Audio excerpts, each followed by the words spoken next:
देखिए ये लेक्चर 6 है, इसका पार्ट 1 है जिसमें हमने इंटीग्रेशन को डिफ़ाइन करना है। इंटीग्रेशन क्या है? इंटीग्रेशन बेसिकली फॉर एग्जांपल आपका function capital F of x है। ये capital F of x anti derivative है, यानी इंटीग्रेशन है, यानी ये इसकी इंटीग्रेशन आ गई। यानी मैं लिख सकता हूँ, ये इंटीग्रेशन की सिंबल होती है कि अगर आप एफ ऑफ एक्स को इंटीग्रेट कर दे, इससे आपका result small F of X को अगर इंटीग्रेट कर दे तो इससे आता है capital F of X plus सी।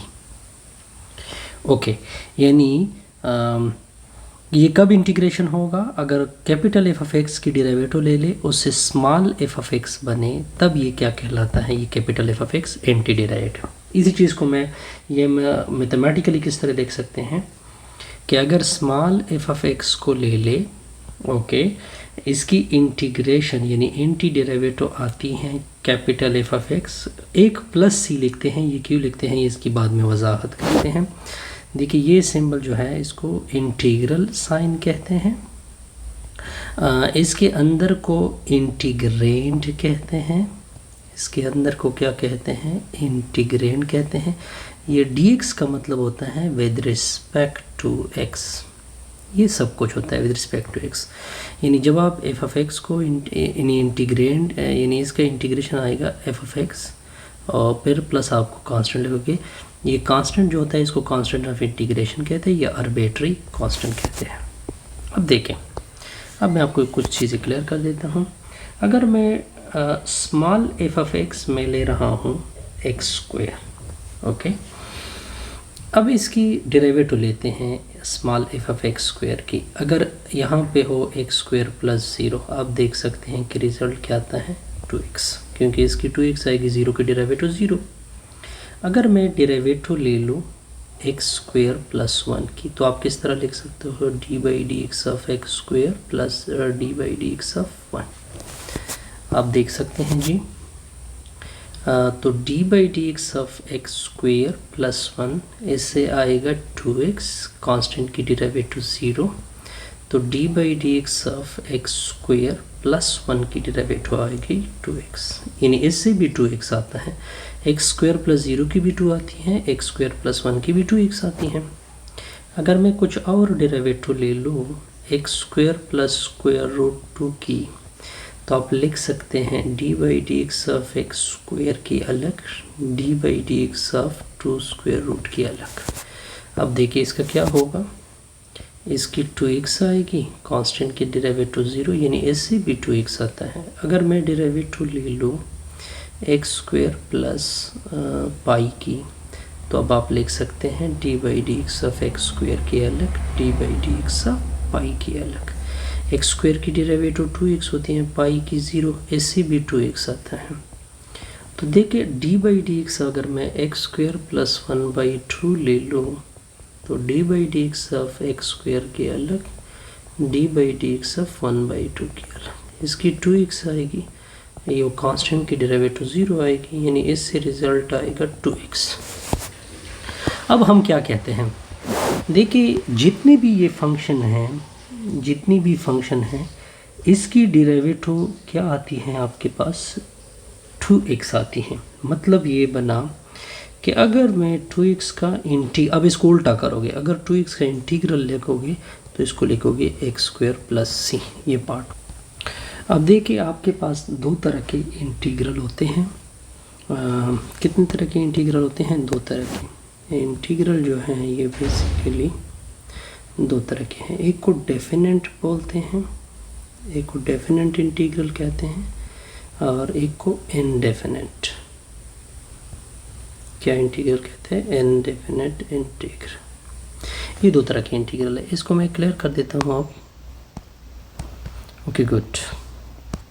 अब देखिए ये फर्स्ट क्या है, देखिए कैपिटल एफ ऑफ एक्स की आपने डेरिवेटिव ले ली, इससे स्मॉल एफ ऑफ एक्स आ गया। इसका मतलब ये बना कि अगर स्मॉल एफ ऑफ एक्स की इंटीग्रल ली जाए तो इसका इंटीग्रल आएगा capital F of X plus सी।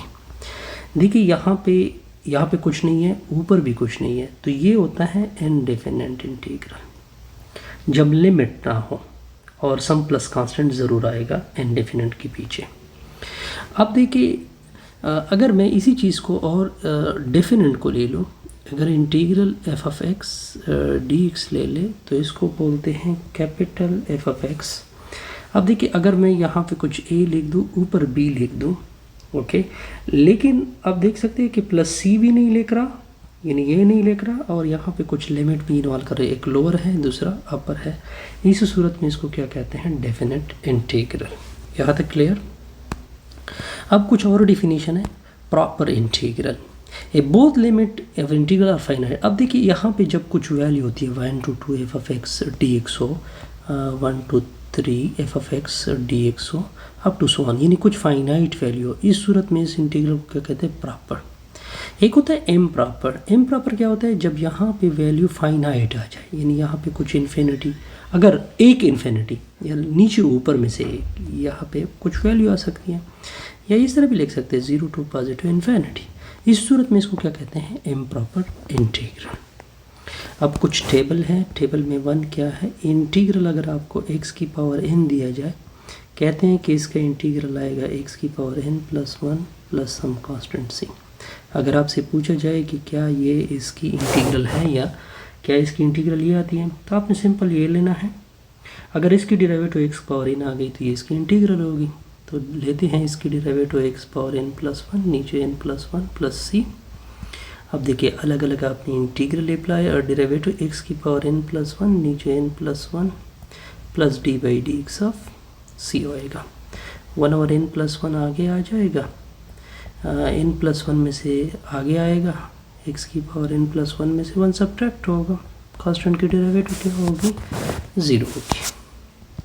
तो ये और ये कैंसिल, तो ये प्लस 1 माइनस 1 कैंसिल। ऐसे देखिए ये से x पावर n आ रहा है, इसका मतलब है कि integral of x power n जो dx होगा, इसका इंटीग्रल होगा x पावर n प्लस 1, नीचे n plus 1 plus constant c।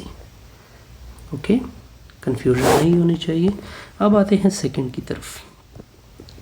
Similarly आप देख सकते हैं, अगर आप इसको एज अ पर्टिकुलर ले लें, फॉर एग्जांपल अगर आप देख रहे इंटीग्रल dx, इसको लिखोगे इंटीग्रल 1 dx, तो इसकी रिजल्ट आता है x प्लस सी। अगर आप देखना चाहते हैं कि क्या इसकी इंटीग्रल है, तो आपने इसकी क्या लेनी है, डेरिवेटिव x प्लस सी की। डेरिवेटिव ऑफ x अलग होगा, डेरिवेटिव ऑफ c अलग होगा, ये 1 आ जाएगा, दूसरा 0। आप देख सकते हैं कि इससे 1 आ रहा है। या सिंपली शॉर्टकट हम क्या लिखते हैं कि ये दोनों एक दूसरे के मुखालिफ होते हैं, इख्तिलाफ करते हैं, एक दूसरे से मुख्तलिफ होते हैं, अपोजिट होते हैं, तो ये कैंसिल होगी plus some constant C. Okay good. अब आते हैं इंटीग्रल ऑफ साइन फिर कॉस की तरफ। सेकंड, अगर इंटीग्रल ऑफ साइन के एक्स दिया जाए dx, तो इसकी इंटीग्रल होती है माइनस कॉस के एक्स नीचे के प्लस कांस्टेंट।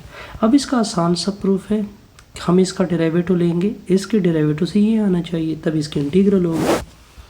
ओके, डेरिवेटिव लेते हैं D by D x of minus cos के एक्स नीचे के प्लस सी, अलग अलग अप्लाई होगा, D by D x of minus cos के एक्स नीचे के plus D by D x of C होगा। ये तो 0 हो जाएगा, ये माइनस 1 ओवर के बाहर हो जाएगा। कॉस के की एक्स की वैल्यू क्या होती है, माइनस साइन के एक्स होता है ना, और एक फर्दर के भी आएगा, के और के कैंसिल, माइनस और माइनस कैंसिल। आप देख सकते हैं कि इससे साइन के एक्स आ रहा है, तो इसका मतलब ये बना बिल्कुल ठीक है कि जब भी इंटीग्रल में साइन के एक्स होगा, तो इसकी जो इंटीग्रल होगी वो कॉस के एक्स नीचे के प्लस सी आएगी। फिर आते हैं थर्ड की तरफ। अगर इंटीग्रल कॉस के एक्स दिया जाए, डी एक्स दिया जाए, तो इसकी डेरिवेटिव इंटीग्रल हो जाएगी साइन के एक्स नीचे के प्लस सी। अब इसका बड़ा सिंपल सा प्रूफ है।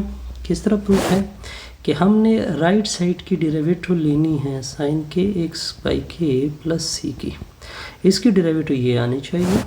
आप किस तरह करते हैं, D by D x of sine के एक्स नीचे के आएगा plus D by D x of C आएगा। अब आपने क्या लेना है, के को बाहर कर देना है, 1 ओवर के को, D by D x of sine के एक्स आएगा और दूसरे की 0 आ जाएगी, तो 1 ओवर के आ जाएगा, साइन के एक्स फर्दर के आएगा, के और के कैंसल। आप देख सकते हैं कि कॉस के एक्स आएगा। इसका मतलब ये है कि कॉस के एक्स की सॉरी यहाँ पे